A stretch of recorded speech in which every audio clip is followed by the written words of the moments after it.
আসসালামু আলাইকুম, সবাই কেমন আছেন? আশা করি আলহামদুলিল্লাহ ভালো আছেন। আমিও আল্লাহর অশেষ রহমতে ভালো আছি। এইটা হচ্ছে গতকাল রাতের ভিডিও। আপনাদের ভাইয়া এই যে এখানে 2টা ফুলকপি এনেছি, কিছু বেগুন আর ধনিয়া পাতা নিয়ে আসছে। আমি ধনিয়া পাতাগুলো রাতের বেলায় বেছে নিয়েছি। তো চলে আসলাম সকালবেলা, এই যে নাস্তা তৈরি করছি। একটা হচ্ছে পরোটা আর এই ডান পাশেরটা হচ্ছে তেল ছাড়া রুটি। আপনাদের ভাইয়া তেল ছাড়া রুটি খেতে অনেক পছন্দ করে, সেই জন্য ওনাকে আমি তেল ছাড়া রুটি বানিয়ে দিই। আর আমার মেয়ের জন্য তেলে ভেজে পরোটা বানিয়ে নিচ্ছিলাম।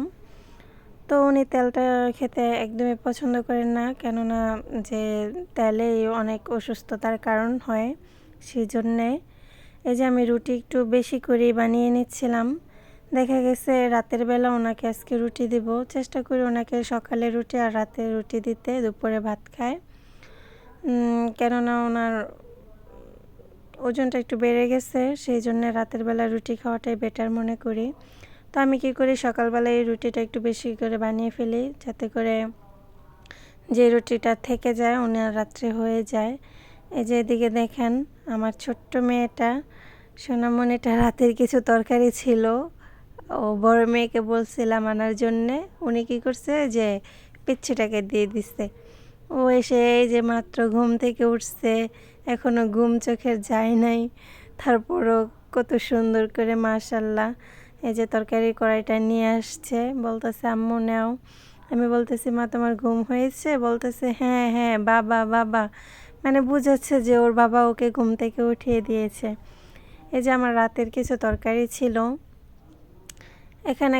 গতকালকে আমি এই বেগুন আর আলু দিয়ে পাঙ্গাস মাছ দিয়ে রান্না করেছিলাম। এই যে পাঙ্গাস মাছের এই যে অনেক তেল তো জমে থাকে, তো আর কিছু ভাত ছিল রাতের, ওইগুলো আমি তরকারিটাকে একসাথে দিয়ে গরম করে নিয়েছি। আমি ভাত খাবো আর কি আজকে, যেহেতু ভাতগুলো আছে ওগুলো নষ্ট করব না, খেয়ে ফেলবো। আর এইদিকে চলে আসলাম আমার মেয়ের জন্য একটু সুজি রান্না করতে। গতকাল রাতে না ও অনেক মানে জ্বালাইছে।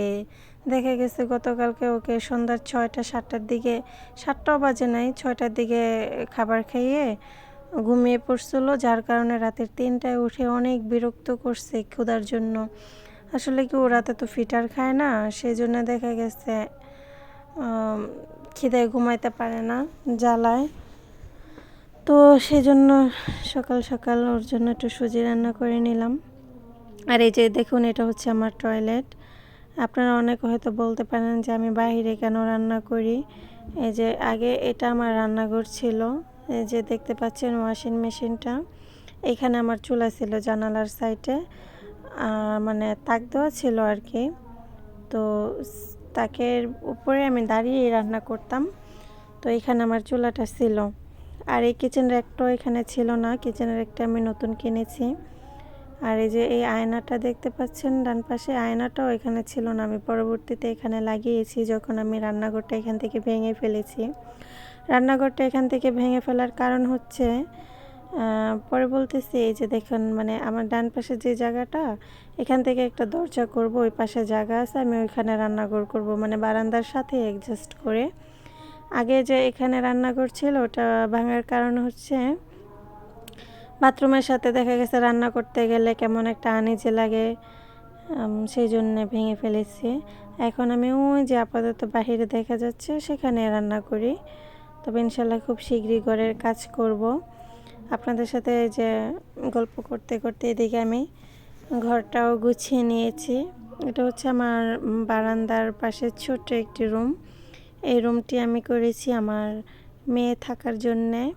ওর এখানে একটি পড়ার টেবিল আছে, পাশে একটি ফুলের টব রেখেছি। আর এখানে যে 110 টাকা দিয়ে এই র্যাকটা এনেছি, এই র্যাকটাতে ওর কিছু খেলনা পাতিল রেখেছি, উপরে আমার জায়নামাজটা রেখেছি। আর এই যে ওর বিছানাটা খুব সুন্দর করে গুছিয়ে রেখেছি, মানে আমার যতটুকু সম্ভব ছিল ততটুকুভাবে একটু সাজানোর চেষ্টা করেছি। তো কেমন হলো কমেন্টে জানাবেন। এখানে মানে আমার বড় মেয়েটাকে মানে এই রুমে থাকবেও, আমি যে ভিডিও করতেছিলাম এদিকে যে দেখেন দুষ্টটা এসে দুষ্টুমি করতেছে, অনেক দুষ্ট, ছোট থেকে অনেক দুষ্টুমি করে, কিন্তু মাশাআল্লাহ আমার ছোট মেয়েটা অনেকটা ভালো ভালো বলতে কি ও দুষ্টুমি খুব কম করে, ও তেমন একটা দুষ্টুমি করে না। বড় মেয়েটা আমাকে একটু বেশি ঝালায়। তো এই যে আমার হাজব্যান্ড রুটি খেয়ে যে রুটিগুলো ছিল, বাকি রুটিগুলো আমি একটা কাপড়ের সাহায্যে ঢেকে নিয়েছি। এটাকে এভাবে মুড়িয়ে রাখলে হয় কি রুটিটা শক্ত হয় না। দেখা গেছে শীতের দিন রুটিটা শক্ত হয়ে যায়। তো সকালে তো রুটিটা বানিয়েছি, রাতের বেলা খেতে দেখা গেছে তখন বেশ একটা ভালো লাগবে না। কিন্তু এভাবে যদি একটা কাপড়ের সাহায্যে, সুতির কাপড়ের সাহায্যে ঢেকে রাখা যায় তাহলে রুটিটা একদম নরম থাকে, পারফেক্ট, খেতেও ভীষণ মজা হয়। আজকের ভিডিওটা এই পর্যন্তই। আল্লাহ হাফেজ, সবাই ভালো থাকবেন।